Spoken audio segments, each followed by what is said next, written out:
And we're live from the gravel pit. Check out my gravel pit. I'm so funny. I'm so funny. Like, if you saw where I was, you'd be like, are you literally in a manhole? Next to a fucking big old gravel pit and all this other shit. And I'd just be finding places. I'm like, this is a cool place. It's like those fucking memes. You're fucking with a pothead, they're like, I know a place to smoke. You're like, dude, what the fuck are we doing here? Just sit down. We're just gonna smoke here. I don't know what's worse, finding me here or finding me doing, you know, what presumes to be witchcraft here. Remember last time some dude just, dude, like a month, this was like, I don't know, before Christmas, even around Christmas, some dude just walked up. He did. I was sitting down in there, in the gravel pit. I had a setup, and he just walked up and he sat down over there and was like, hey, what's up? He just sat there for like 20 minutes. I offered him some weed and everything, and then he just left. I don't know where he came from. I think he was just as surprised to find me as I was to find him. Our spirit called us to this spot. I don't know. I couldn't tell you. I was just like, that looks like a good spot. Actually, I was going to set up next to my car, but it's very windy up there. It's a beautiful day in the neighborhood. A beautiful day in the neighborhood. What's up, everyone? I am the High Priestess Phoenix. I am your spiritual healer, teacher, shaman, seer, oracle, lightworker, starseed, earth angel, mystic, medium, psychic, witch, yogi, guru, messenger of God, child of God, the Lilith, reincarnated, the dark goddess, here during the divine feminine awakening. Woo! In order to keep up with me, you can't keep up with me, but you can try. You would have had to keep up with what I posted in my community page. Oh, that. And the videos before that. What was that? Some tarot reader was talking about, you know, he's obsessed and the karmic's obsessed and they shouldn't be watching you like that. Yeah, but you gotta watch everything to keep up. If you miss anything, you don't know what I'm talking about. And then you'd be like, what was she talking about? Dude, my life is adventurous. It's like, damn, I want to see what she's up to today. It's not me, bro. It's God. I'm serious. I be just trying to fucking have a normal life like you. God be like, nope. So what'd you do today? I got into a fight with a chick. Actually, I didn't. That's a whole story that God didn't want. I made a fucking hour video out of it, and God didn't want me to tell you the story, so I'm not going to tell you the story. That happened this morning. Then I went and took a shower, and then I just was filled with a lot of energy. I told the kids, let's just go. And we were heading towards the library. They were going to go mess around on the library, but then my son fell asleep, and I was like, you want to still go? And he's like, no. My dad was like, no, I just wanted to go for a ride. And I was like, well, I feel good too. Let's just go back to where I'm having a difficulty rearranging my time.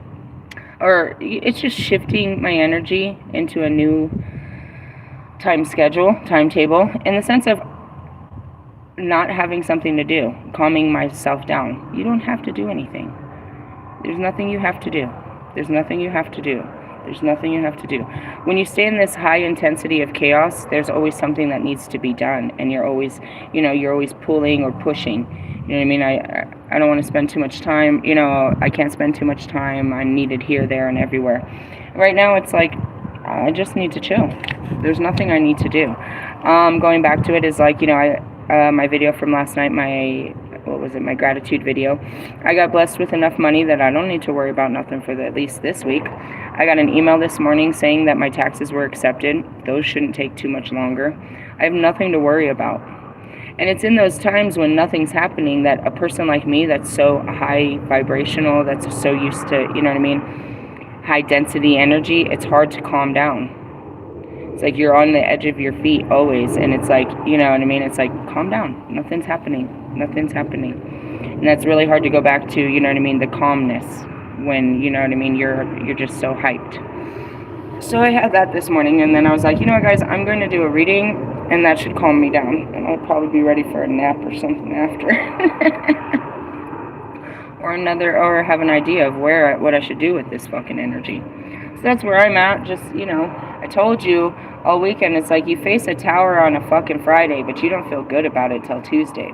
I feel good. Do you feel good?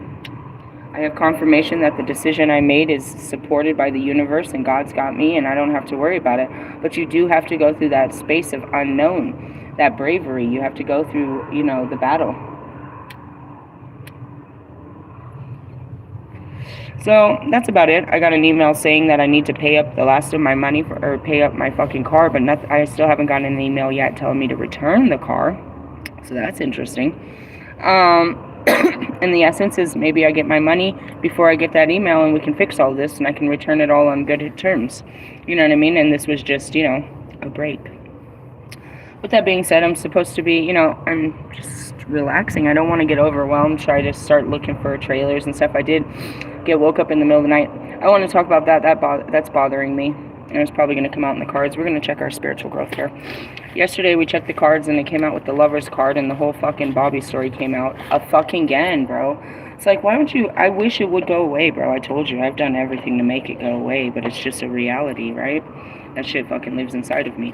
So anyways, I did that, and then in the middle of the night, I woke up and went into one of these hotels to use the bathroom, and sure enough, bro, the person behind the fucking front desk was my coworker at the last hotel, which brought up all the memories of Bobby in the hotel and all that right in the middle of the night, middle of the morning. I'm like, can you just stop? Can it just stop? When does it ever stop? It doesn't stop, dude, until it's done. And that's it. It's like you can't really run. There's nowhere to run. Trust me. There's nowhere to run. I want to go back to that. I pointed that out in my other video. It's like your outside world is just a projection of your inside world, right? So, there's people, places, and things that you come in contact with are just only there to make you reflect on your inside world. That's it. You know what I mean? I'll probably never see that guy again, but all I saw him for was a reminder. I mean, he knew who I was. That was interesting. Here comes a card. The Eight of Cups. He knew who I was and shit and whatever. He might spread the word. Hey, guess who I saw and whatever. Who cares? Good luck trying to figure out. If you go to my Facebook, you're going to fucking find something you weren't looking for.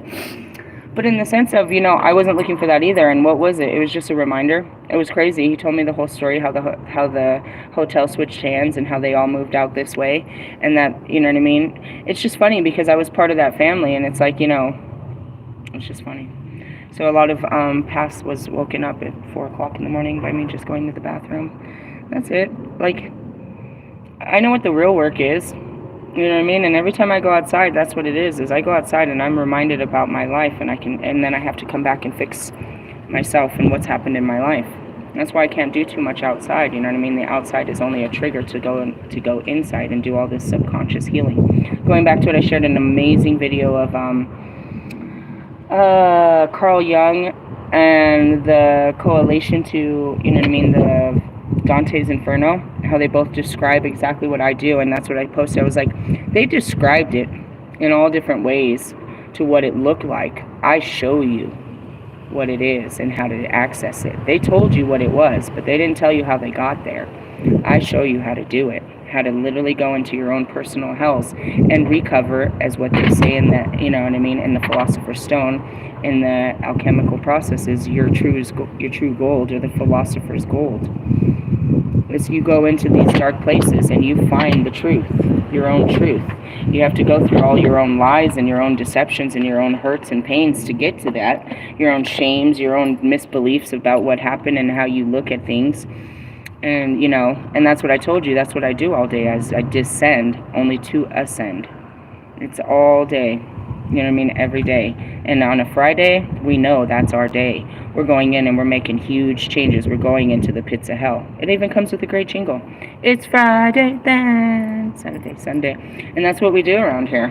So I just want to point that out. We've been in here 8 minutes. Let's get to the 8 of Cups and talk about where we are. This is our current energy. We're in a Pathfinder energy. I went to 6 of Cups. Nostalgia. That's 2. Queen of Cups. Keep your cups up. We're in our feelings. All right. Deal with it. Let's deal with it. We're not running from them. We're facing them head on. Whatever comes. Climbing a hill, the Fool comes across a woman who has turned her back on all that she has accumulated.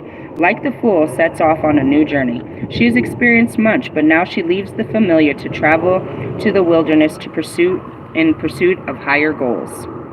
Is that not what I'm doing? Left everything? I am the goddess Ellen, and I guard the magical pathways of the land, the lines of energy that stretch across it, connecting its holy wells, stone circles, quoits, dolmens, holy hills, and other sacred sites. I ask you, Fool, are you traveling your path, or are you just stuck in a rut? I thought I knew where I was going, but it has lost me. I thought I knew where I was going, but it has lost its meaning for me. My soul needs something more. The wind's carrying all my stuff around. I am the pathfinder who appears in dreams to reveal magical quests, the guardian of both the inner and outer life path. It is time for you to go on a pilgrimage, trusting in providence. In silence and solitude, you can help empty yourself of pride, ego, and only when that emptiness is achieved can you be filled with divine love. That's it. It's the journey. And that goes back to it. It's been a long journey, and I haven't really, I come back only to, to greet my old self and, the familiar lands, but it's continuing this journey. The journey is an internal journey, but it also shows on my outside world as they're taking me to sacred sites, to sacred wells, to holy lands, to, to awaken in this journey. But it is, and this goes back to the Hermit card. I'm right on the persimpi of it. Honestly, how long will it take me to, take one day to fix my car, to drop it off and get it fixed, get a fucking tow put on it. It'll take one day to reach out to one of these people and hook up a trailer. Ray has already told me how I do all of this, where I dump it, where I fill it, where I do all this stuff, how I do everything. If you look on my post at 4 o'clock in the morning, I was looking at all these places. Did you see them? They're everywhere. Camp host positions in every state, at every national park across. The only requirement is to have a fucking RV. I'm ready to take that journey. And as I said, solitude, it's like I always get real sad about the fact that, nobody's coming with me. You know what I mean? I can't take Ray. Ray's going on his own adventures. Taz, God's got a plan for Taz, and that's it. It's like you go to these lands and you make these great friends that become actual family, and you learn all these experiences and you have these adventures, and it's painful to let go. But again, they showed me that weeks ago, probably around Christmas. You're going to have to let them go to go forward. Not everybody's taking your trip, and they're definitely not going to understand your trip. It's a trip with you and God. Nobody questioned, where they were going. Like Jesus, if we're staying here, we're staying here. Well, when do we go next? Where do we go next? We wait for God. God says this is our place right now. And as he told me, the only thing he told me directly when I started this, I'm going to put you in places. There's going to be people there. They're not going to be able to help you. All you're going to have are the clothes on your back. And you're going to have to stay there until the job is done.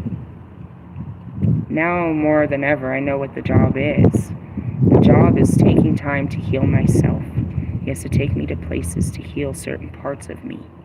These places are holy places that are, that activate places inside of me where only I can get those memories. Going back to Yuma.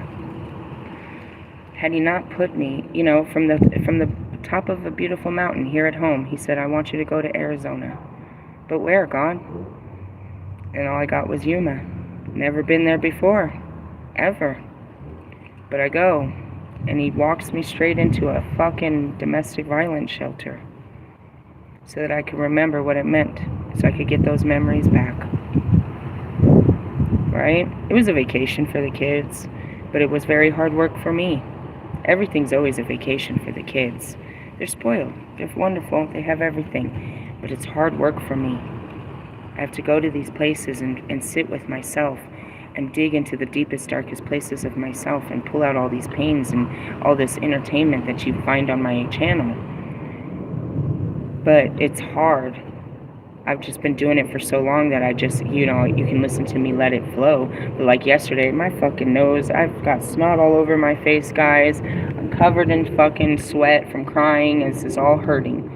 It's not just words. I literally physically go into this place of pain and suffering to tell you that there's good in there. But I have to feel it when I go there. You know what I mean? Every time I talk about my mom, every time I talk about my twin flames, my children, I have to hurt to go in there. But I come out, more loving, more compassionate, more understanding. And, that's why it is. It's like, I can't do this type of work when all I'm worried about is a paycheck. Do you know what I mean? It won't be so severe for too much longer. They've promised me that the kids will have their stability and back to school, and we'll get this going. I've been at this for nearly 3 years. But it's intense. It's intense shadow work that really can't be done at home. I need to come home to feel home, only to find out that home is inside. Home is where my heart is. I need the familiarity. I need some of this, and that's it too. It's like right now, it's like, are you going to take off right away? The part of me wants to stay home. I want to stay here. I mean, ultimately, it's still winter. Don't let this light fuck you up, bro. The weather is still moving, and you don't move against the weather. So with that being said, it's like, no, but change is coming fast. It's in the blink of an eye, you guys. You think that it'll take forever, but forever is not even true. It's not even true. And these journeys, that God takes you on, it's like, it's for you. Just for you, so you can be stronger and better. It's going to cost you time. It's going to cost you money. You know what I mean? You're not going to get anything out of it but your own healing and self-empowerment. But that can make you more, that'll make your time more valuable, and your money, you'll make more money with this healing that you do to yourself. But it's a job, bro. It's it is. And ultimately, as far as, this is my dream. I can't believe it. My dreams are about to come true as far as my trailer. And that's what I told the kids. It's not going to be big. It's not going to be, we're not getting a mansion, but we're getting one finally. We're doing it. It's finally, And then it's like, you build up from your dreams. You start the dream. And so that's where it is. And, taking this journey, and that's what it is. It's like, I want to read this one more. Like the Hermit, this card also means withdrawing from outer activity to seek greater self-awareness. That's what God said. It's time to fucking put down the job. We got more work to do. I'll take care of you. All right, God. Reverse meaning, you are refusing to walk away from a situation or a relationship that's not working. In your heart, you know you need to act, but while part of you wants to explore new horizons, another part of you is afraid of doing so because of what you might lose or what other people might say. Hey, that video was shit. Talking about she's limiting him. It's funny because today I was guided to look at my YouTube. Before I watched that video, I was looking at my YouTube studio, and it never showed me before, but it showed me where people watch. And I think it said 92% use their phone, but it showed computers, tablets, and TVs. And that was interesting. I was like, dude, I'm on TV. It was cool. In the sense of, so then I watched this video, and then this video comes out with the karmic's watching his devices and doesn't want him using the internet and shit like that. As sick as it sounds, bro, I remember I have this faint memory of being that insecure with my ex-husband. You know what I mean? Always wondering what he was doing on his phone. Always keeping a close eye. He's up to something. Always paranoid. I think if anything that's more insulting is the paranoia. To live in that paranoia. Because you can't stop them. You're just living in fear of what they're going to do next. And you're trying to control what they're going to do. I feel for you. And I don't want no part of it. And that's what I said. It's like, I didn't ask to be part of your relationships. I didn't ask for these feelings. I ask all the time for them to go away and let me get away from this situation. But we're not... What was I going to say? We're not from here. And what's happening here is something that's out of this world. But, in the essence of me and my twin flames, I'm sorry that this is happening to you guys' relationships. I'm sorry I was ever put part of it. I wish I prayed, I screamed, I fought to be to not be part of any of this with any of you. And so it's a lot of, that's that Queen of Cups. It's like, I'm sorry that he makes you feel that way, that he's giving me all his attention and you're fighting for it. I've been there and I know how painful that is. I'm not doing anything but trying to heal. That's all I'm trying to do over here is heal and teach other people what I'm learning along the way. I'm scared of men still. You know what I mean? I don't want your man. I love him, because of a love that's eternal that I myself don't fully, you know what I mean, know how to express or put words onto and control or walk in. But it's not to, going back to Bobby, it's like, I didn't want to fuck with your wife. I didn't want nothing to do with this. Please, God, don't make me don't make me hurt her like I've been hurt. Don't make me this girl. Do you know what I mean? I didn't want any of this for anybody. Going back to that, it's like, it's already over, bro. And I say that from her standpoint, not yours. You can't live like that, bro. I did. And it was terrible.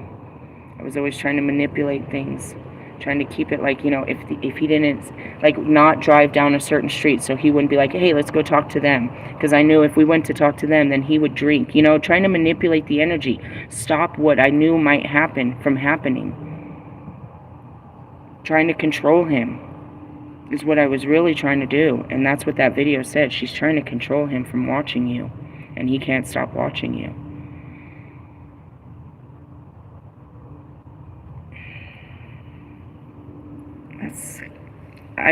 Fuck.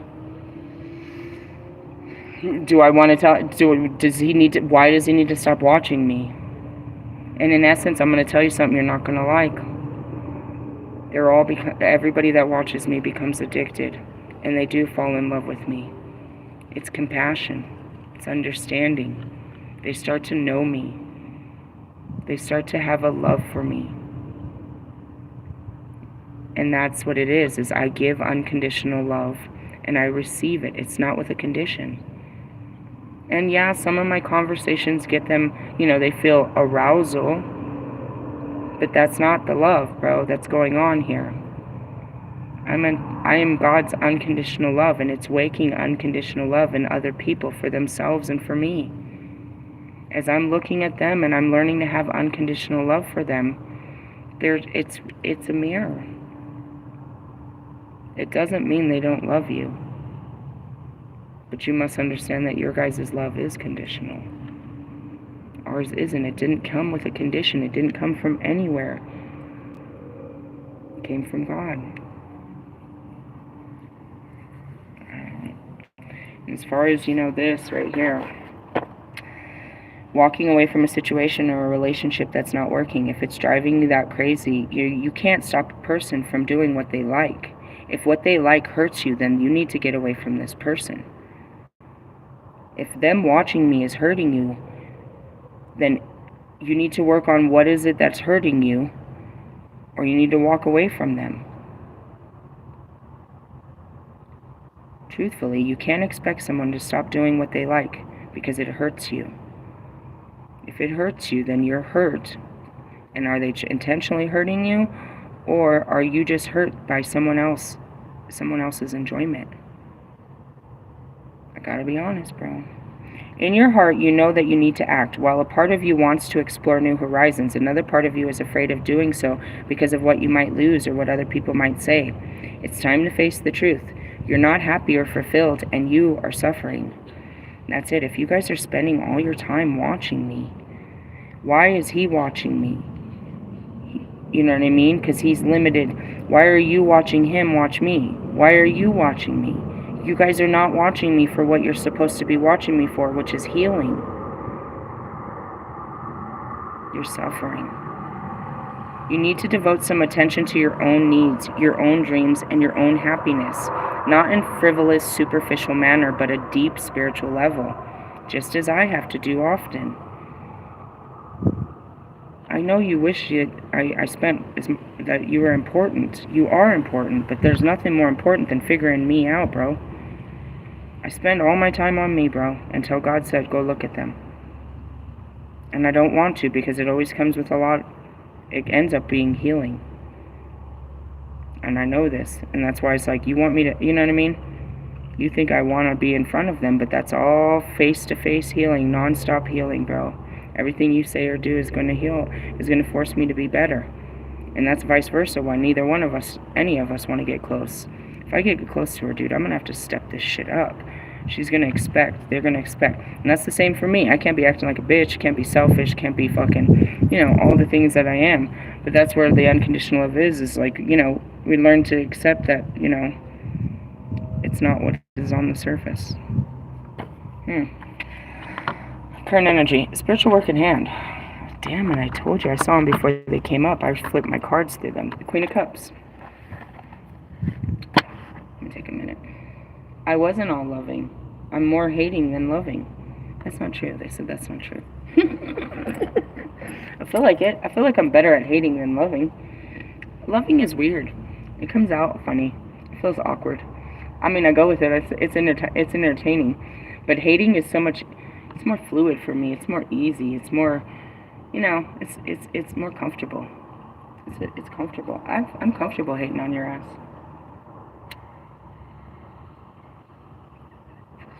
I was riding in the car and Kendrick's song went to go turn on, and I turned the channel right away. My daughter's like, "You're such a fucking hater. You're such a hater." I said, "No, I'm not. He is, and I'm not supporting his hate." But in essence, I hate him for hating someone else. And some deep level shit. Queen of Cups. At least we don't have to go too far. We went through our 9 of Cups, which is abundance. We talked about our 10 of Cups. Princess of Cups. She gives me a weird feel. I always say it. I was like, she gives me a weird feel. She reminds me of my aunt.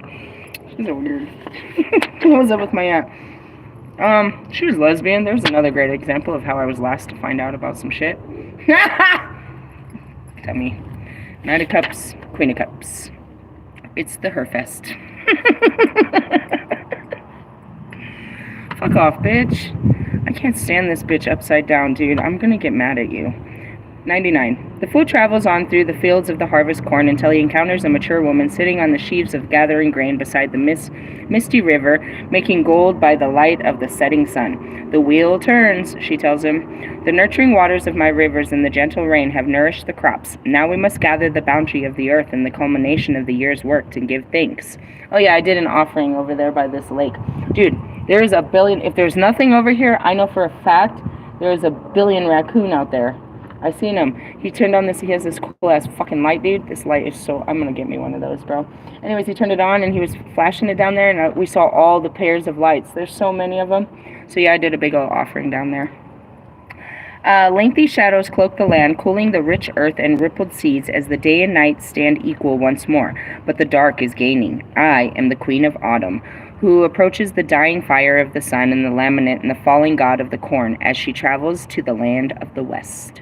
West. But this is the mystery you must know. For every beginning, there is an end. For every end is a beginning. To everything turns. I think we're going to have to remake that song. His tomb is not the earth womb of the mother and the lord of the death. His tomb is but the earth womb of the mother, and the Lord of the death will return to us as a green man as the wheel turns. And that's it too. We're going from the oak king to the holly king, or the other way around. The sun's power is waning, but depriving in the external light. We encounter inner illumination. The Queen of Cups sits between the land and water, practicality and emotion, balancing both. Like the High Priestess, she is connected to the world of imagination and the unconscious spiritual forces that underline life, but she is able to manifest them in the physical world, bringing the harvest to fruition. And that's what it is. The High Priestess stays in the realms. The Queen of Cups comes and shares the love. Where is the love? You have to approach the High Priestess. You have to come to the High Priestess's temple. You have to, you have to step into her realm. That's where we stay. As the High Priestess, that's where I stay, is in those realms. As the Queen of Cups, I bring it all from those realms and give it to the people. The High Priestess doesn't. The High Priestess stays in that realm. You understand yourself, the cards, your layers of being. Anyways, you must trust. Okay, when the Queen of Cups appears in your cards, she calls upon a demonstration of love and true compassion in order to help others. You must trust your own intuition rather than what others tell you or what logic dictates. Here we go again. They're trying to push you. Though you need to emphasize with those in need, be careful not to blur the boundaries and lose yourself in the process. Sometimes the Queen of Cups advises you need to understand your emotions in response to the present circumstances. Out of this can come great creativity, and you may find inspiration for artistic or literary projects. That's what's coming from it. Thank you. And she did confirmation with the wind. Okay, we heard you. Calm down. She's like, wind. She's all whirled up with this. And that's what it is. It's like, let me say it again. Okay, I hear you. They're blowing wind. You need to understand your emotions in response to your present circumstances. What's going on? Everything's good, and I feel uncomfortable because everything's good. Be aware of it. Learn to feel good when things are good, is what I'm learning today. I don't have to worry when there's nothing to worry. Don't worry about a thing. And that's where it is. It's like you stay in this sense of, you stay in the red light district waiting for the sirens to go off. And then it's a green and you're like, are we sure? Wait, let's wait. Let's wait for that. You know what I mean? You're always looking around for the shoe to fall. The second shoe to fall. And that's what she's saying right now. Out of this outcome can come great creativity, and you will find inspiration for artistic or literary projects. Meaning, as soon as I calm down, I can write my music. All I need to do is calm down. That's all I told you. I told you yesterday. That's all they said. I just need to get some money to make it through the week, which they gave me. I'm going to get my taxes, which they showed me. All they want me to do is heal and write some music. Right now, why am I not doing it? I'm a little amped up. Everything's too good to be true that I'm a little weary. It's hard to be in the light when you're so used to the dark. The Queen of Cups may be a helpful person in your life, a good wife or a mother, warm-hearted friend, healer, counselor, psychic, spiritual healer, leader, or perhaps she is you. Okay, so I'm all of that, but that's what I was met with, you know what I mean? You are what you eat, and then you magnet, you know what I mean? You're only as good as the company you keep. So my friends are great company, and you know what I mean, they Queen of Cups the shit out of me. I loved the shit out of her yesterday, like in the best way I knew how, which was so funny and absurd. She was like, bitch, you're crazy. I know, but I mean it from my heart. I love you. I don't want you to, you know what I mean? Like, and I was met the same way. He's like, she didn't even have to, at the very end, I was pulling off, so what's up with you? And I'm like, I'm about to lose some shit and this and that. And she's like, she Queen of Cups me, bro. She gave me all her love too. You know what I mean? Anyways, she sometimes feels sorrow of the world too much and can become depressed. Because she is always a nurturer, she often has no one to turn to when she has problems. And that's it too. She had so many problems, I didn't even tell her what I was going through. I never do. That's what it is. It's like, if you ask, I'll tell you, but I'm not really going to put that on you, bro. If I have to explain something, I'll tell you, but it's like, you know what I mean? But in the essence, that's where it is too. It's like, damn, bro, my life is fine compared to yours. Like, fuck. And that's where you could see, it's like, dude, you think she has the best life. And in a minute's time, it's like, fuck. He's got all this money and he's doing great and all this. And then you're like, fuck. And you see all this and you're just like, oh, my heart breaks for you, dude. You don't deserve this. You're good people. You don't deserve this. But this is God and him testing you just as, I'm a good person. He's testing me too, bro. So, yeah, all of the above. Reverse meaning. Queen of Cups can refer to you or a woman in your life who is unstable or an emotional mess. She uses her victim status to manipulate emotional responses from others and is addicted to the drama of this. I'm seeing last time we pulled this and I had a real heart-to-heart about Russ's mom. It's not, and others will say, these people, my brother, there's many of them, they're like, the world did this to me. They feel it, bro. Both of them feel it. They feel that they've been victimized. But at one point, you have been. We all have been victimized by, you know what I mean, God. Ultimately, I'm not going to tell you the real truth of this, but okay, I'm going to tell you. When this is all said and done, you know what you really get is forgiveness towards God. That's what he's doing right now, is he's teaching you to forgive him and to see that he is in everyone and forgive them too. Forgive them, for they knew not what they did, is what it is. But you learn to have so much forgiveness for God. Or maybe you'll never actually understand that he was fully in control of all of this, and you really blamed him for everything. But anyways, I guess we all put the blame on somebody. You could put the blame on me. We all play victim to it, you know what I mean? We're all a victim to it. And in the essence is like we want to be heard. Some of them, you know, I saw this post today, and it was so fucking 100% true. It's like your ex is out there somewhere pretending like he's in love to have a place to stay tonight. Yeah, and while he's doing it, he's playing victim and telling you how I kicked him out and how I'm such a bad mother and how I'm this and I'm that. This story works for him. But it's his reality. It's all of their reality, dude. And I can't deny him whatever the fuck you say. I did throw your bitch ass out. You want to tell him what happened before I threw your bitch ass out? You're not allowed to see your kids. You want to tell him why you're not all the things you did, why you're not allowed to see your kids? You know what I mean? There's all of this extra to it, dude. There's a lot of it. You know what I mean? And that's where I show you I was a victim of a lot. I'm a survivor of it. That's the difference, is I overcome it. I don't play victim to it. I've survived all this stuff. And I have compassion for, you know what I mean, those who victimize me. And that's it. Forgive me of my trespasses as I'm out here fucking people up, as I forgive those that done fucked me up before I got here.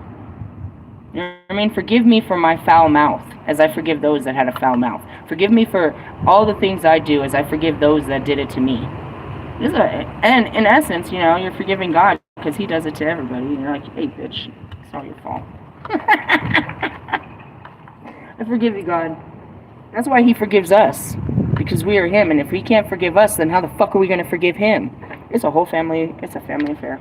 I'll get you there. But playing victimhood, it's like it's not a show, it's real to them. They really are victims of their situation, dude. My brother really is, like, helpless to the fact that his mom was a fucking crackhead and didn't teach him anything, and his dad neglected him, and his wife doesn't, Apologies. So, yeah, going back to the victim, they are victims of it. And until they find their own inner strength, back to the victim, they are victims of it. And until they find their own inner strength, will they be able to overcome it? That's a lot of people's stories, bro. But it's like, you know, these things, they really broke these people where they're a victim of, you know, circumstance. Going back to Taz, bro. Taz, they put some serious fucking charges on her. And she didn't tell me fully of it, but she caught the charges. It was in somebody else's house, and she had the priors, and they were going to take someone else's kids. And she didn't fully say that she took the fucking rap, but they put it on her, bro. You know what I mean? And she's victimized. Going back to Ray, bro, somebody literally broke into his car and took, you know, opened the fucking car door while it was running, grabbed his fucking money straight out of his glove box, bro, with the dog sitting right there. He's a victim, dude. He could sit here and be really fucking mad and go crazy for the next however long and never get that money back. And he's going, you know, and he's going through it. You know what I mean? One day he's okay about it. He's been okay about it, but then it's like some days it's like, I want my fucking money back. And that was her yesterday, like, I don't want this. This isn't fucking fair. This isn't fucking fair. You know what I mean? It's like, and that's what she was saying, and that's the truth. She's like, I get it if you caught me with it and you caught it in my bag and shit, but these motherfuckers want to say it was in my purse. It wasn't in my purse. It was in the room. It was in the room, but it wasn't in my purse, and I know exactly where it is, but I can't say all the shit I know I said, and they ain't got all this and this and that and this and the other. And that's what they're saying. They're saying it was on her persons. But, you know what I mean, her belongings were in the place, and she was in the place, and it was in the place, and she looked like the type of person that they're going to place this on. And they're about to, you know what I mean? And that's it. It's like, she is a victim, bro. But you can't stay in that victim mode, bro, because that makes you helpless to what's going on around you. And that's all I could show her is God's in this, bro.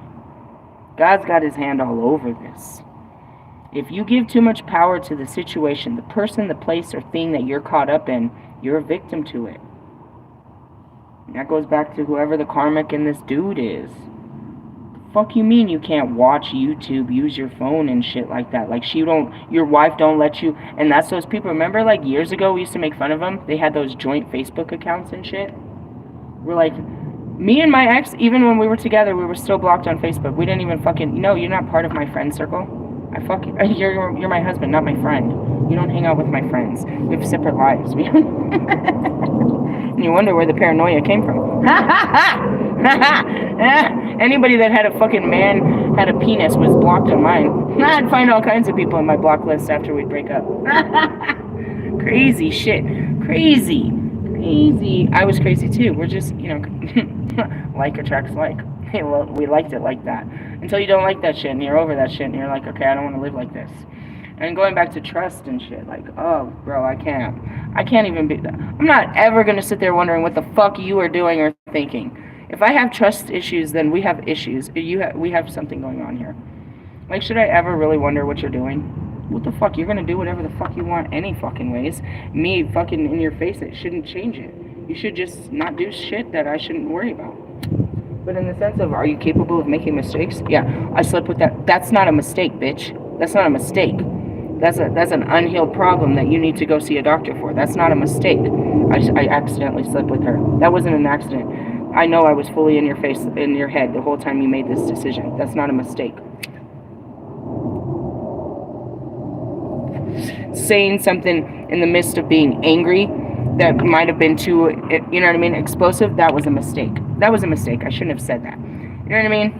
But like doing all that, no, cheating, that's not, it's forgivable, but don't say it was a mistake. Bro. Bro. Alright, so going back to this, she uses her victim status to manipulate emotional responses for others. Meaning, I don't know, there's tons of them, because they really live like that, bro, all day. It don't matter what day of the week you come at them. I don't know what I'm going to do. I don't know what I'm going to do.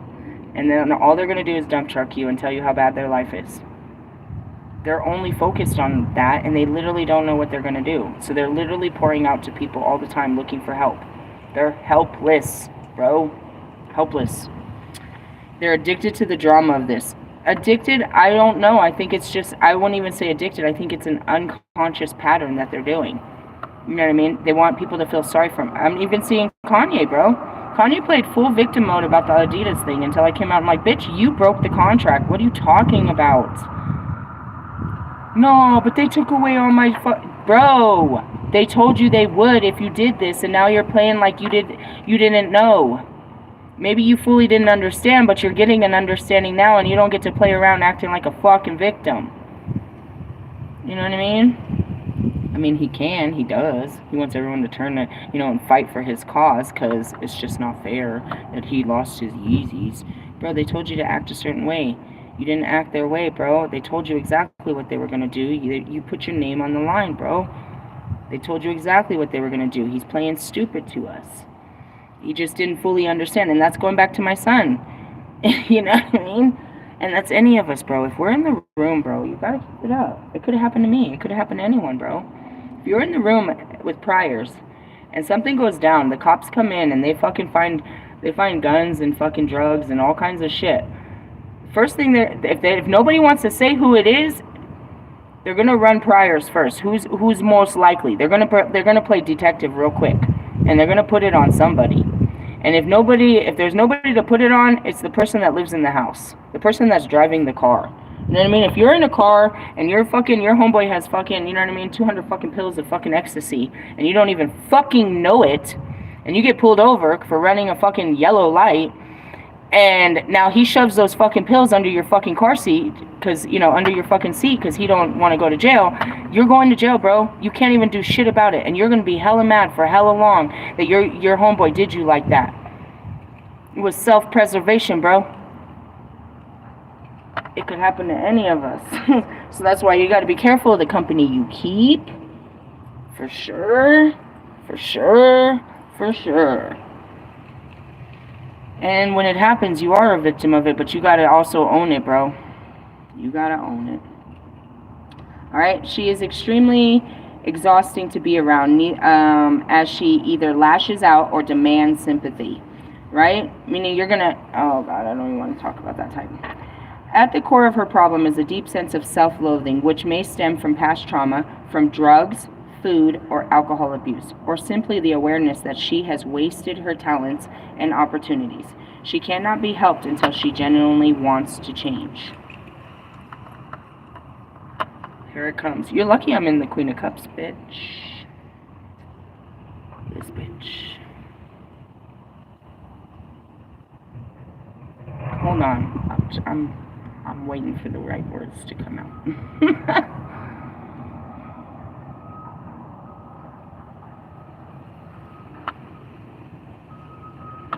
Okay, I'm not gonna point a finger. I'm gonna make a statement. Many people are very resentful about the fact that so many years have gone by and they have nothing to show for their life, and they let their dreams go and their passions and all of this. Man or woman, you know, there's those moments, those midlife crises where you're like, fuck, I wasted my life. No, you did not. You lived a whole life that you want more, that you didn't get what you wanted. So now it's a turning point where you can turn around and stop looking at your life as a waste and look at the life that you have in front of you and start seizing that one, right? But in essence, it's like you can't.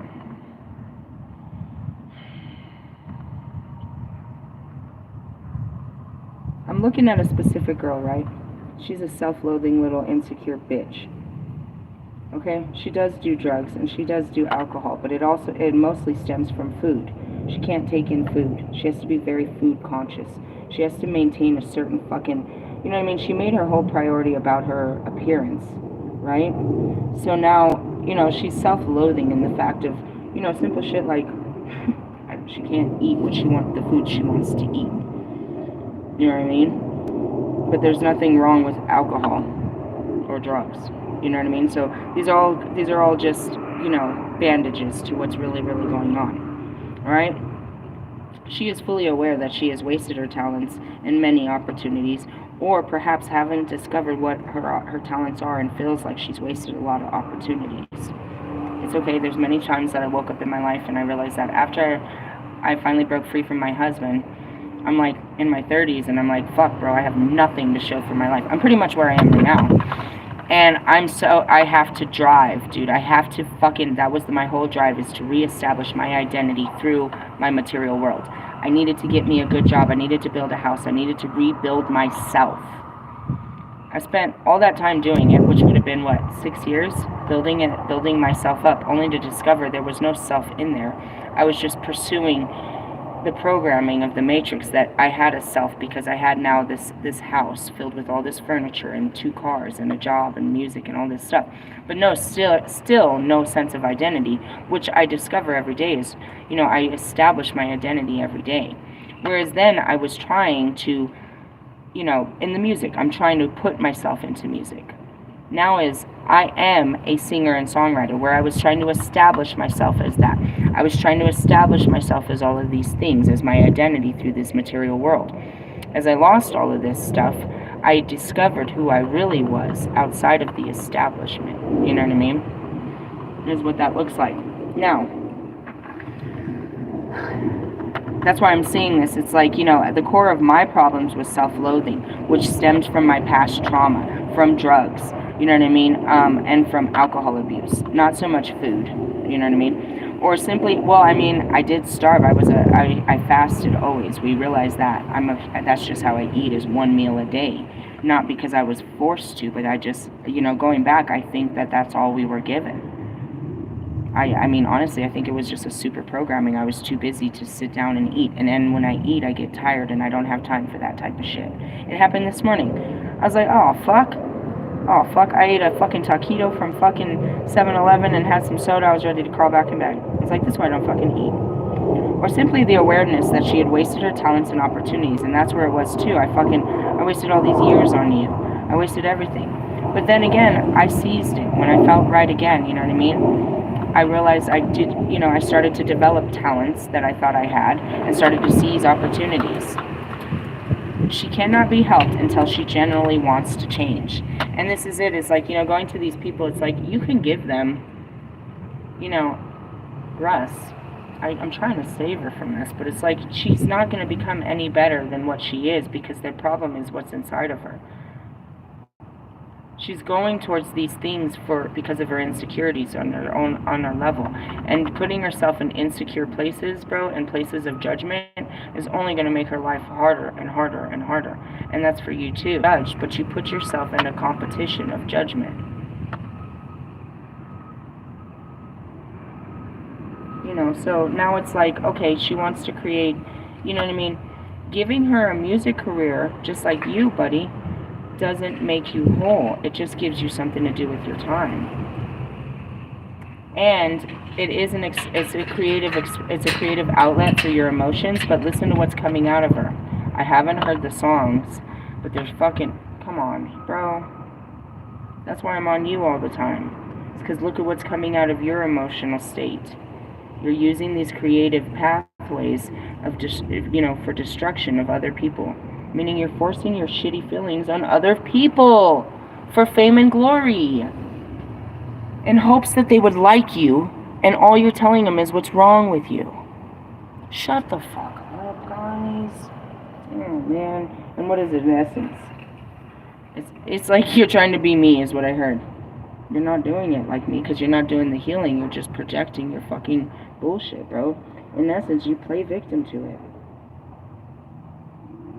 I'm going to say he. He, meaning who? Russ, Marshall, fucking Kanye, uses their victim status and manipulates emotional responses from others. Right? Is that not what Marshall did with his last song? Told you how fucked up his life was and how bad he feels, and used that to manipulate an emotional response out of you. I refuse to listen to that song because you're going to make me cry. I got to feel bad for you and for myself and for everybody. You did that. You used your victim status of how you weren't a good person to manipulate emotional responses of others. And you're addicted to this drama. And that's what Kanye does. That's what Russ has taken a break. Thank God. I love you for that. But I mean, at any point we can slip back into our old patterns. It's not he's a bad guy. It's a pattern. Become aware of the pattern and break the fucking pattern. Marshall's whole career is playing victim, dude, to his fucking childhood. That's most rappers, bro. They make this fucking career about, trying to play fucking pop, dude. Trying to play like because I grew up in the streets and, feel sorry for me. But yeah, look at me and all I got from being in the streets and selling drugs. But I grew up around drugs and we didn't have nothing. But now we have everything and we're the best people. Shut the fuck up, bro. You don't even know who you are. Are you a victim to the streets or you're a king of the streets? And why are you still in the streets with all these millions and billions of followers and dollars? Sorry, it usually happens when I get to this part of the card. I always take off on somebody because somebody in this energy always gets under my skin, bro. And that's like, I don't want to direct it towards one person. There's a bunch of you fucking people that do this shit. You stand on your highest tower and play victim to your fucking experiences. Poor me. My wife cheated on me. My boyfriend beat me. My kids died. You had a life experience? Wow. Poor you. Now we gotta sit there and watch you fucking beg for attention about it for the rest of your fucking life. While the rest of us have gone through it too and are still living our lives. Wonder why we call you bitch. Sorry. Can you bring it back? Hold on, let me light a cigarette. Let me clean my chakras. And that's it. I get too much in your guys' shit-ass energy. That is some shit-ass energy. Some shit-ass energy. Please tell me about a cigarette. That's some shit-ass energy. And that's what it is, bro. You play fucking victim. I didn't bring no cigarettes. I only got weed. That's some shit-ass energy. I showed you the compassion about it before I got angry about it, though. I showed you. It's like, they're not even fucking aware that they're fucking out here begging like this bullshit. Yeah, we know it happened, bro. It happened. How long we gotta hear about it happening? How long are you gonna hold on to this shit, bro? How long are you gonna drag us through how long are you gonna drag this baggage and try to make money off of it? Sympathetic.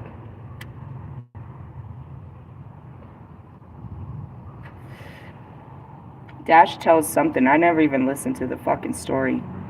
But Dash Hudson, which I met through Dash, is that right? I can't remember names. I met through Royce. It's a long story. That's where fucking Russ came from, to be honest. Fucking motherfucker. Anyways.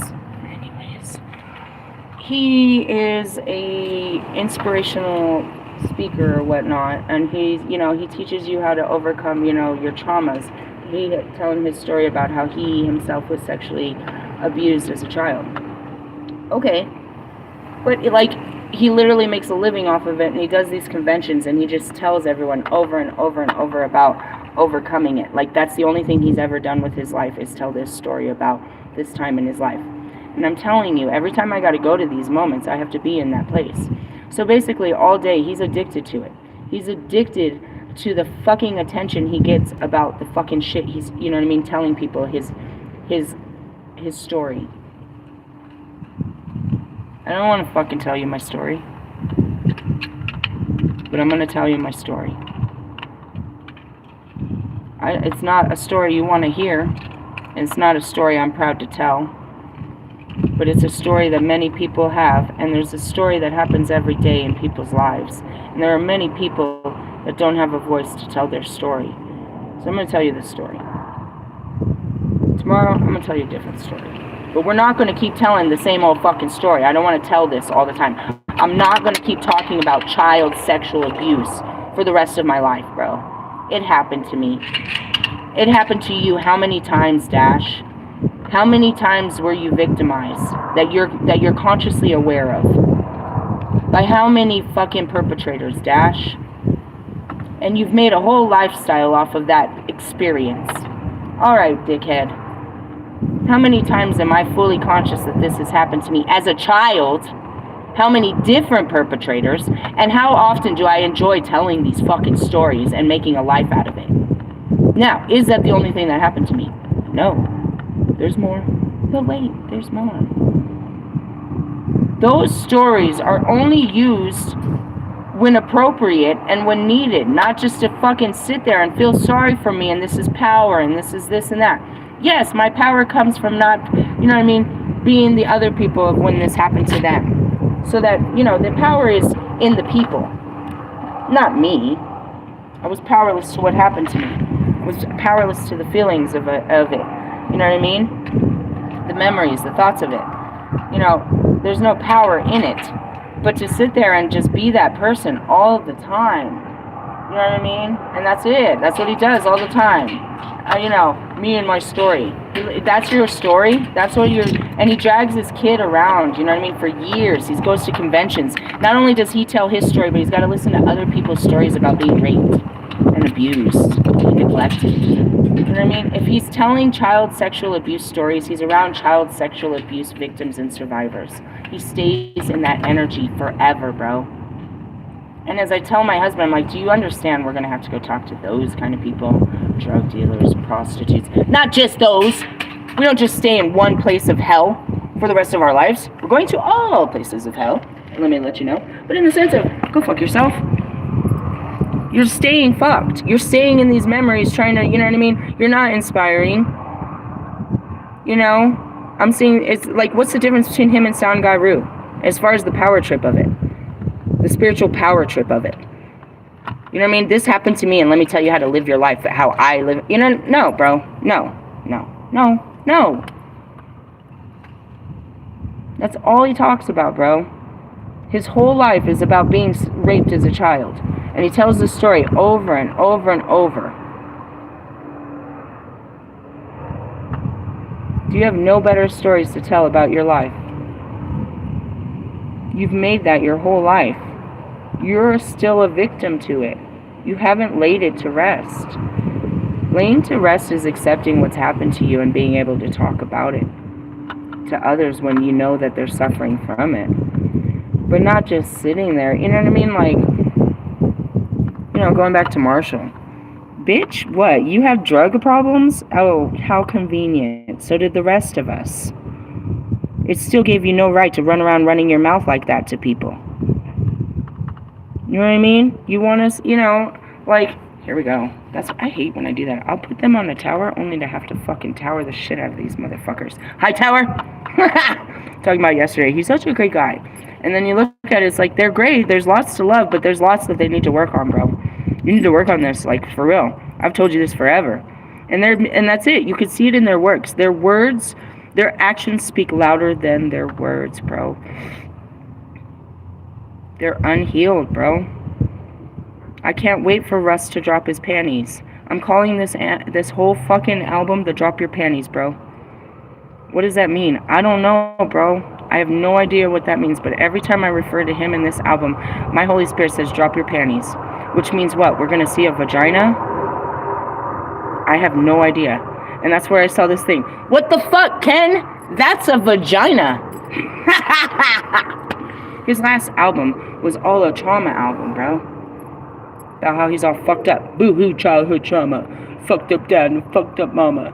Alright, so then he went out there and he got into the hearts of everyone that felt fucked up about their parents and whatever else fucked up song he put on that fucking album, or on that album that he said he got from a book called The Alchemist. You know what I mean? So now he's coming out with this fucking album called Wild. How do you come back from that?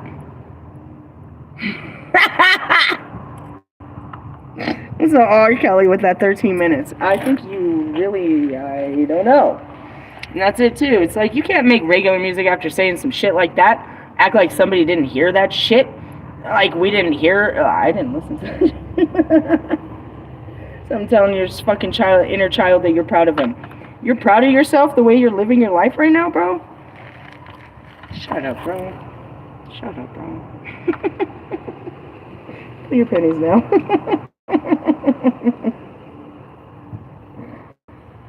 If you come out here with this fucking victim ass shit, that's Ellie. That's why I can't stand Ellie. He's a victim to love. They don't love me. Did you try to give him a blowjob? Just kidding. I couldn't help myself. That's a really mean. I'm really being hurtful now because I accused Ellie of being gay on Russ. Trigger, just to remind you. Going back to it. Yeah, you're such a fucking victim to society, bro. You're such a victim of society. Such a fucking victim. Life has been so hard to you. I'm so sad for you, bro. It's so sad. I feel so much empathy towards your bullshit. I do. But not when you're out here begging for empathy and sympathy and likes and ticket sales. You're trying to put it on a t-shirt? I'm done, bro. You're putting your fucking trauma on a t-shirt? Get the fuck out of my face, bro. You better put it in your fucking... He puts his resin and his weed in his pipe. Why I drive the fuck away and not listen to your bullshit? No, thank God it doesn't go on the radio. That's it, Marshall. Did any of those other songs get on the radio? No! Negative! Negative! We're not putting that shit on the radio. That shit is ugly. That shit is ugly. We want positive tunes. We want good vibrations. This guy is old and angry. He is never going to stop being angry and sad, is he? Ask him if he's cleaning out his closet. What's the outcome? Ooh. Keep going, bro. Just keep going. Just keep swimming. You just have to keep going. At what? Healing yourself. If you just keep going at the world, you're going to keep sucking at the world. I'm just going to go through this. Your manifestations are all based on what? The fuck are you trying to get out of this world? A manifestation is, I want this to be. This is going to be my future. Can I tell you what my future is? It's the same future I've always told you it's going to be. I'm going to get in a trailer. We're going to travel the lands. I'm going to make great music. Okay, I'm going to teach people healing and do lots of earth chakra activation. I'm going to bring the dead to life. I'm going to be fucking, you know what I mean? I'm going to be fucking rich and famous so I can help people. What's your fucking manifestation? I'm going to get a Grammy. You and how many others? Whatever. I, myself, as the Eight of Wands, am taking actions towards these things because, in essence, it's only a dream until you start making moves. Right? So what do I gotta do? I have to reach out and get this lady ready to get ready to drop my fucking car off. Like, hey, I need my car done this day. Can I make an appointment? When's that day? I don't know. I'll make an appointment, and if I feel like it's not, I'll make it in a couple of days. And if I'm not gonna make that appointment, then we'll reschedule it, and we'll just keep going there. That means it's always on the deck. We're working towards it, right? As far as my car getting fixed. As far as that, I need to sit down and write some music. We could start there, for sure. I need a pen and a paper. This is baby steps. We're going to the dollar store. Okay, sounds good. Simple shit. I might actually have a pen and paper, and we don't need to do all of that extra shit. I don't need a special notebook where people are going to get it. It's not like there's a bunch of shit in my car. Nobody's coming into my life to steal my fucking lyrics. Taking action towards it. I need to really look back at all these saved. I went through fucking Marketplace and I found a million trailers. I've been saving them for months. I need to go through them and kind of sort through them and see which ones are, you know, break them down. Like anything bigger than 14 feet needs to be brought off of there. You know, you need to start taking actions towards this. Oh, you might be in a hangman. That fell out. You're stuck. You don't know which way to go. That was me. That's why I'm not going anywhere. I said there's lots of stuff. But that's it, is they show you the planets are coming into alignment. I was supposed to teach you about the planets. Oh, fuck, I forgot about that. The planets are coming into alignment. So it's lining everything up. And that goes back to it, is we do really need to wait for this to present itself to us, the manifestations to materialize. Meaning you have all these great ideas, you can see how all of this is going to work, you just don't see which one comes first and what you do first and what's first and what. You can see all of it, you're just not really sure of, you know what I mean? You're kind of stuck. I'm kind of stuck too, and that's where I am. It's like, I feel like I'm supposed to move, but there's really nothing to do yet. I'm getting ready for a lot of movement, and you can feel it inside of you, and that's good. But you're kind of like, I'm a little stuck. For the rest of you, what this means is some of you need to release yourself from the bondages. You need to get down off of that bullshit. Get down off the fence. I had to. I mean, the car is the car. I've already made that decision. I'm not going back and then like, oh, let me pay off the car and I'm going to keep the car. No, bro, we're out of here. We're in the sense of out of here, not fully, but moving on to the next level. All right, what else is up there? 10 of Wands. Yeah, it's a little overwhelming. You feel like the whole weight of the world is on your fucking shoulders. You gotta hold everything together, but that's not your world that you're carrying. You're carrying everybody else's worlds. They live in this world too. I believe most of them are of age to manage their own world. Even though it's really hard and none of us know how to do it. They expect us to know how to do it by 18. They kick us out there and say, hey, go be an adult. You gotta find a balance to that. And the balance is understanding that you're not in control, bro. That you can only take on so much, and you've got to give some to God.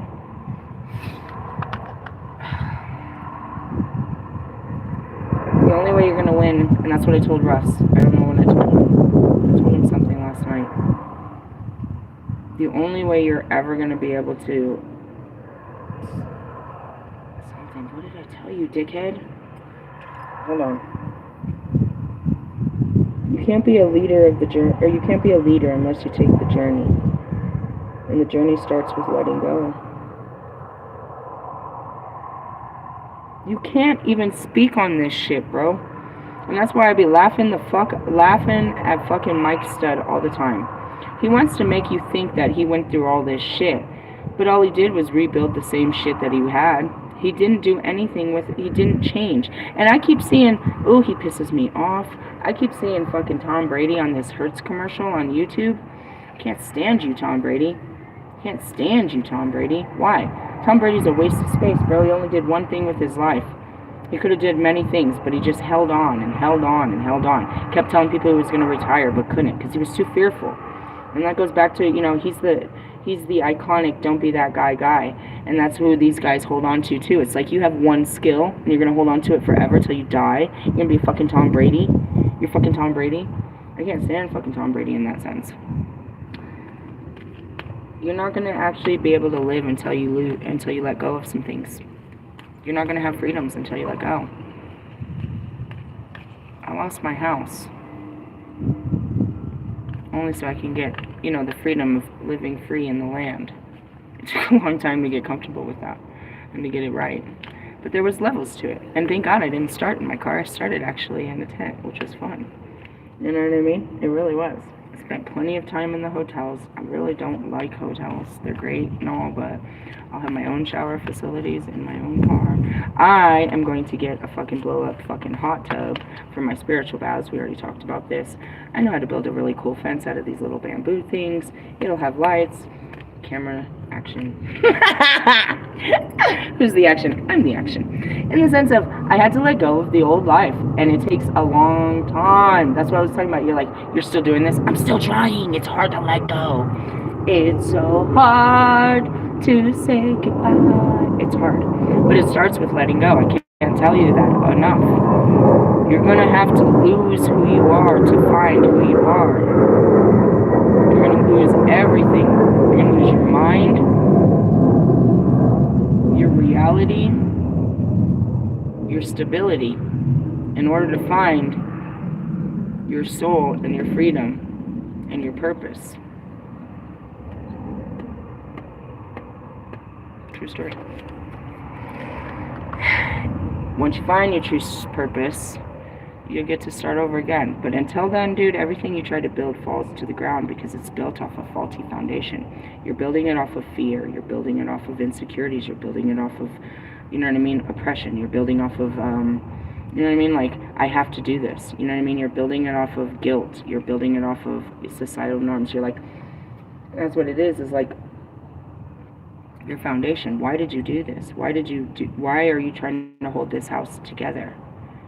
Not because it makes you happy, because you're scared. Why are you in this relationship? Not because it makes you happy, because you're scared. Why are you at this job? Not because it makes you happy, because you're scared. You can't have a straight foundation off of fear, bro. You're afraid of losing your boyfriend. You're afraid of losing your job. You're afraid of losing your house. Let it go so you can face those fears, to know what it feels like to lose. And then you don't have to be afraid of losing no more. In essence, you can't live forever in the fear of losing your boyfriend, your job, your house. It's madness. There's no fucking peace in living in fear like that. You can't afford it. And yet you're like, every month you make it happen, but it costs you more and more, and it's harder and harder, and it struggles. You know, every fucking day with your girlfriend or boyfriend, it's like, it's harder and harder, and then some days it's okay, but then it's harder and harder and harder, and no day is it good. It's just, fuck. You know? It's like, why can't you be free? You know what I mean? Your apartment, bro. You fucking hate your fucking apartment. No, but I'll never find... Bro, there's other ways of living, and that's what it is. It's like, fuck. You can't live free with, you know what I mean? Like, if you hate your neighbors, like I did, dude.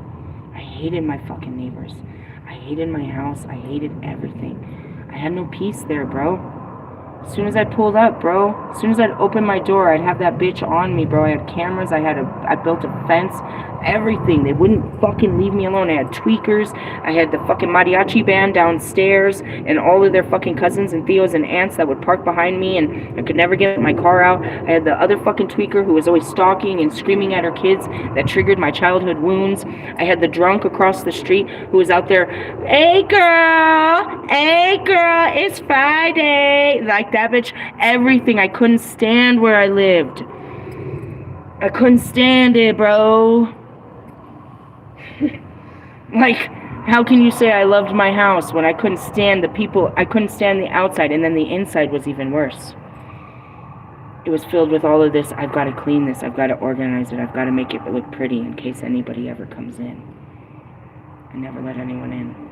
It could have been the biggest dump in the world, and nobody would have known. But in essence, it wasn't.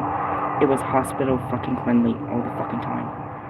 Aside from my dog pissing on the floor all the time. Which I also, every time she did it, I literally would clean the carpet every fucking time she did it too. I was insane, bro. So anytime I go inside, it's like all I'm there is to work. The house is just work, to maintain it and keep a happy place for my family. I'm a whole man like that. It's like, this is for you. And this is for you. And this is for you. What is for me? The porch. I'm going to go outside and have a cigarette. Crazy, right? Fucking crazy. Crazy. Crazy. Fucking don't want to do this, but I have to do this. Meaning work. What am I working for? To maintain all this shit I don't like. For everybody else that doesn't even care. Whoosh. That's a bad foundation. Keep going. We're back to nostalgia. Yeah, I look back. Last night, she literally lives there. I couldn't believe it. I did. When she told me the address, I just couldn't figure out where it was. And I told her daughter as I dropped her off, tell your mom this story. 2016. Oh, God. Oh, God. My stomach's gonna drop.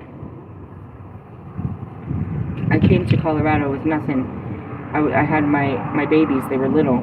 And I had nothing but my Volvo. I had just got my taxes. I left California, and I came to Colorado, and it all fell apart, and I got onto a waiting list for a homeless shelter, and they call me, and they bring me in. It's like a 2-bedroom apartment, right? And I stay there, and then I get a voucher, you know what I mean, like a Section 8 voucher where they're going to pay for the rent for 6 months. and we get this house. But then he leaves, so I have no money to pay for this house, right? He comes back into my life and he leaves. And then, so the voucher expires, so now I'm back into the fucking shelter. And I stay in that shelter. It was the worst thing. I was like, it was 2 weeks before Christmas, bro. I was supposed to move into an apartment, and everything fell through, and I had to move back into the shelter. And I stay at that shelter, and here comes April. April comes around. I've been working at TGI Fridays for quite some time. I've been making good money. And they're like, the lady says that they had an apartment available. The girl didn't have the money. If you have the money, you can move in. I had the money, bro. I gave her the money right there. I didn't even see the apartment. Never even touched it. Signed all the paper, gave her all the money, moved in. It was on the other side of the train tracks. Okay, here's the story. I lived in that apartment for 6 years. Right after I got that apartment, I met Bobby. I started working at the hotels and stuff, different things, life changes. This was the apartment that I lived in that I got evicted out of when I started my spirituality. My biggest fear was being homeless. I had come from homeless before that apartment. I didn't ever want to be homeless. I'll do whatever it takes to keep this apartment, even though I hate it. Right? And God, I lost it. And it's not very good to go into that field. I've never drove past the apartment, but I do drive past the main streets around that apartment often. So last night, I go to drop her off. Where the shelter used to be are now these there's like 4 or 5 enormous 5-story buildings, apartment buildings now. And she lives in them. That's where she just moved in. Now, mind you, Taz's story, she was in the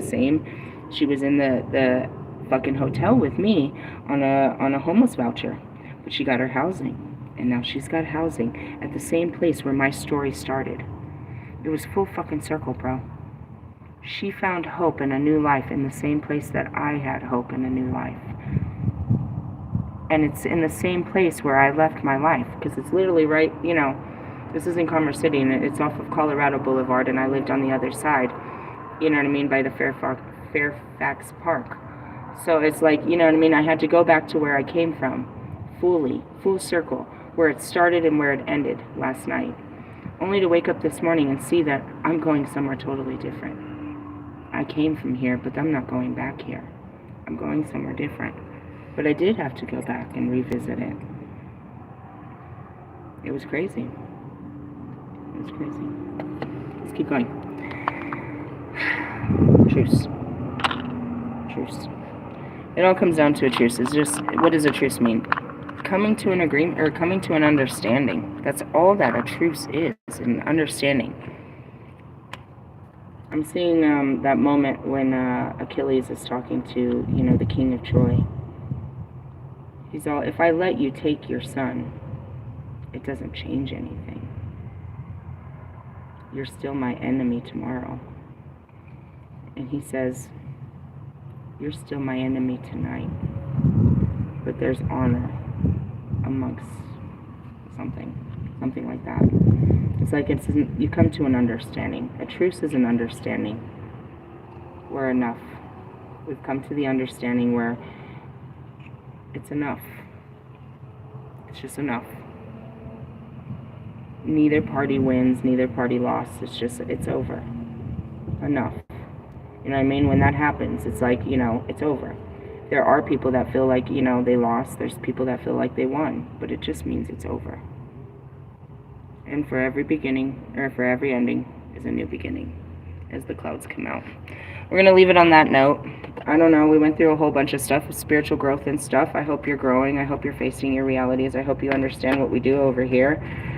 I hope you're willing to do some of this hard work one day. I know it takes a lot of watching it to, you know, it's watching people for a long time. It's like kind of like, you know, like at the skating rink. You watch them. You sit there and watch them, and you watch them, and you watch them, and you're like, all right, I'm gonna get, you know, like double dutch.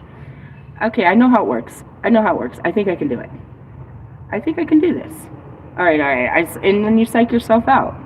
You're gonna psych yourself out about it a couple of times, but then you're gonna do it. And it's going to scare the shit out of you.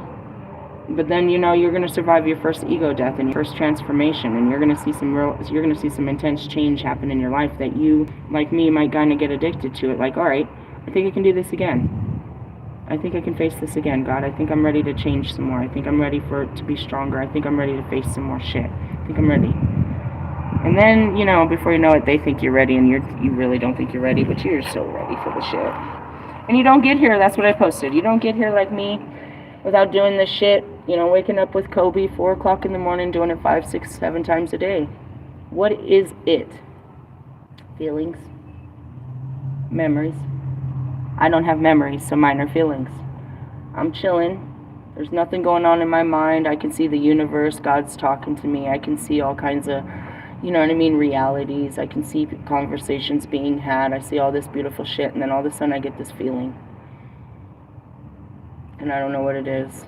And I gotta explore it. Where'd this come from? Where's my feeling come from? A memory, just like yours. But I don't have the memory. So I gotta find out where this is. I gotta sit with myself. Sometimes I gotta pull out some cards. Sometimes I gotta, you know what I mean? I gotta really dig deep. What is this feeling? That's the work. Now, if yours is the opposite, and you've got the memory and you can't feel it, then yours is the opposite.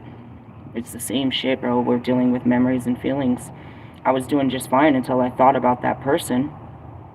And now I got all these fucked up feelings. So now I got to sit around and think about this real hard. You know what I mean? I got to give this my energy so I don't sit here feeling like this every time I think about this person. Why do I feel this way when I think about this person? And that's what I mean. It's hard to get those thoughts out for me. Like, where's this coming from? And then it'll be like, oh, it's you. Who's you? Me? You're not doing anything to me. The very thought of you hurts me because I'm hurt. You're just triggering a hurt inside of me, my friend. And that's the same. They're not doing anything to you. You're not a victim. They're not calling you. They wouldn't approach you, bro. They're not liking your shit. And they may be sending subliminals, hoping to God that you're going to look. And you could. And you can feed it your energy, and you guys can have these, you know what I mean, like me and Russ, these invisible shadow boxes on the internet. You're like, I know you're watching, but I'm going to not talk to you. Is that you, Bobby? I love you. I love all of you. Healing. That's what we do around here. Next level healing. Take it to the next level. Hey, I'll catch you later, haters. Haters.